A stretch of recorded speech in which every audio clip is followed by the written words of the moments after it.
In her 19 winters, Sharazad has never been as trepid as tonight.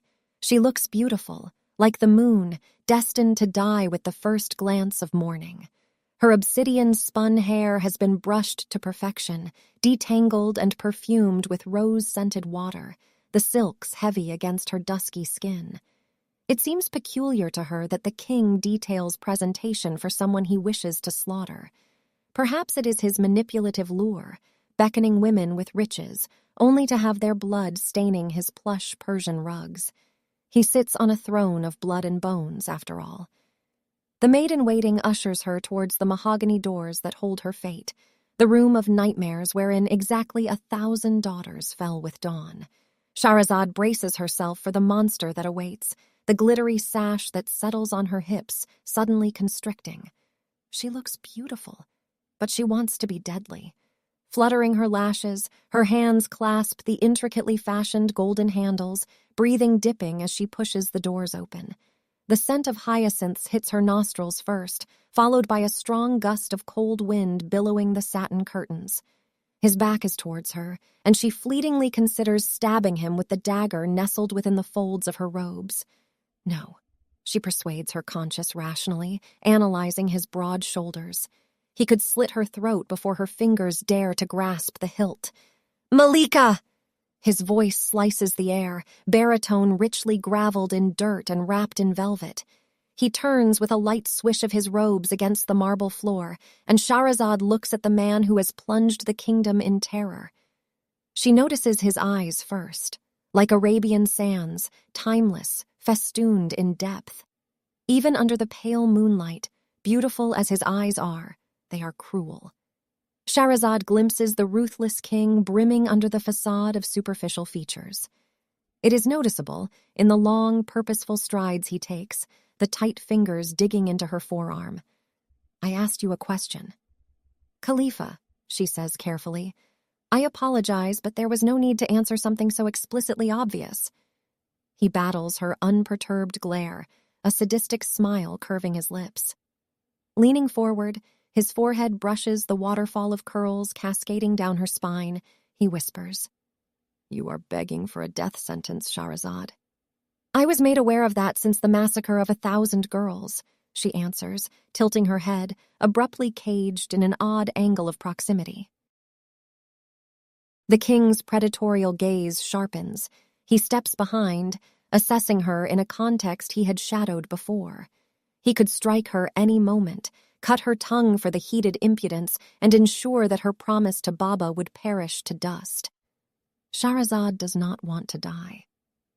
"As much as I wish to kill you immediately, I will let this jibe slide," he says after the longest pause, and she momentarily sighs a breath of relief. For now.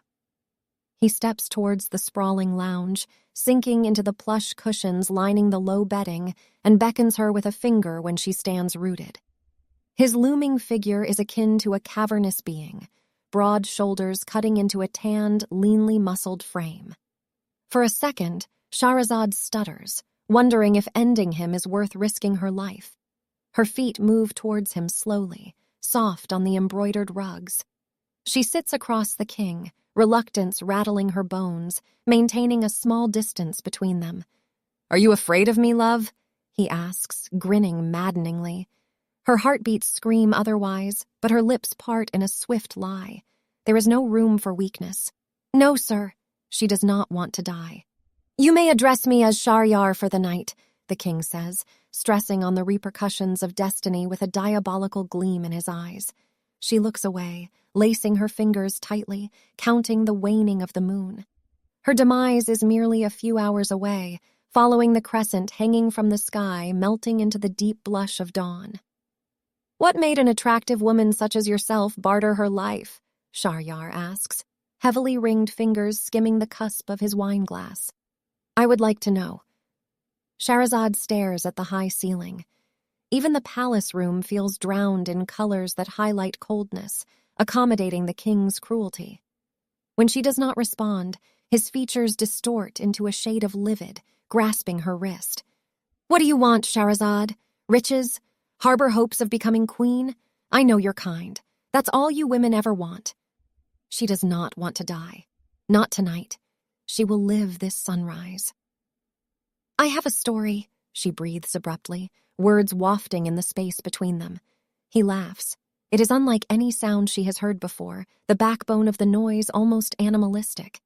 You wish to preoccupy me with tales? She is a storyteller. Weaving words into mellifluous tales is second nature. Hopefully they can ensnare his attention. If not, her blood will be decorating the walls of the palace. Stories are but spilt ink, Shahryar. I promise you will want hear them. Moments flicker. The night dims swiftly, signifying the vitality of time. In a handful of hours, the sun will be glittering on the Arabian sands, harsh against the skin of Bedouins. Perspiration strings beads on her forehead, the silence far deafening than his thundering presence. The sound of steel reaches her ears, and she looks up to find the king drawing his sword to the table. Moonlight glints wickedly against the metal, washing Sharyar's devilishly crafted face. If you expect to survive sunrise, sweetheart, keep your expectations lower. I have slit throats far more beautiful than yours. I am aware of that, Sharazad mutters, whispering a prayer in her mind, her hands folded, clasped tightly before her. The cold press of a blade against her collarbones reminds her that it is all frighteningly real. After seemingly hours, at a point the crescent painted into the star-glossed night frowns, Shahryar speaks finally. Tell me this story, then.